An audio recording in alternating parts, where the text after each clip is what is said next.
ক্ষতিকার হলো। আজকে metro rail বন্ধ, কারণ এই স্টেশন যেভাবে ধ্বংস হয়েছে এটা সম্পূর্ণ ডিজিটাল সিস্টেম, ইলেকট্রনিক সিস্টেম, সম্পূর্ণ মডার্ন। এটা তো কতদিনের ঠিক হবে আমি জানি না, কিন্তু কষ্ট পাবে তো মানুষ, আপনারাই কষ্ট পাবেন, দেশের মানুষই কষ্ট পাবেন, এই ঢাকা শহরের মানুষই কষ্ট পাবেন। ঘন্টার পর ঘন্টা আবার ট্রাফিক জ্যামে পড়ে থাকতে হবে, আবার কর্মস্থলে পৌঁছানো, আবার ফেরত আসা, দীর্ঘ সময় লাগবে, এবং ওই বসে ট্রাফিক জ্যামে কষ্ট পাওয়া।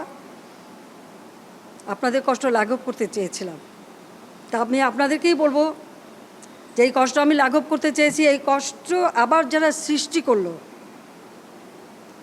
তাদের বিরুদ্ধে আপনাদেরই রুখে দাঁড়াতে হবে, দেশবাসীকেই রুখে দাঁড়াতে হবে, এর বিচার তাদের করতে হবে।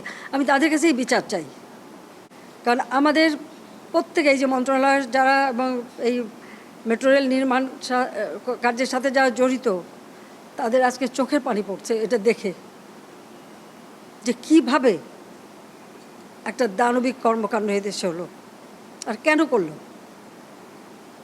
আমি তো দেশের মানুষের জীবনমান উন্নত করতেই তো কাজ করে যাচ্ছি এবং করেছি, তো এটা তো অস্বীকার করতে পারবে না কেউ।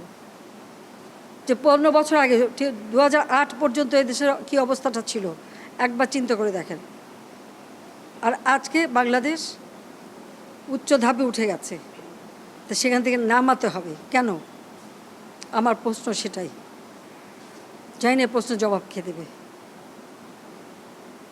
দিন রাত অক্লান্ত পরিশ্রম করেছি, এই অ্যালাইনমেন্ট আমি পরিবর্তন করে এমনভাবে করে দিয়েছি যেটা দ্রুত সময় হয়, এবং সেইভাবেই এটা করা হয়েছে। আমি আরও এটা বাড়িয়ে দিয়েছি, মতিঝিল থেকে একেবারে কমলাপুর রেল স্টেশন পর্যন্ত যাবে, কেন? মানুষ আরও শুদ্ধভাবে চলতে পারে।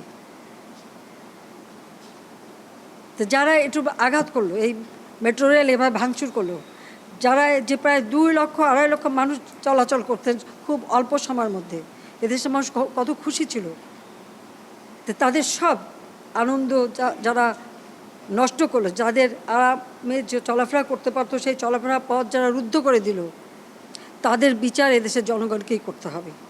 আমি সেটাই চেয়ে যাচ্ছি।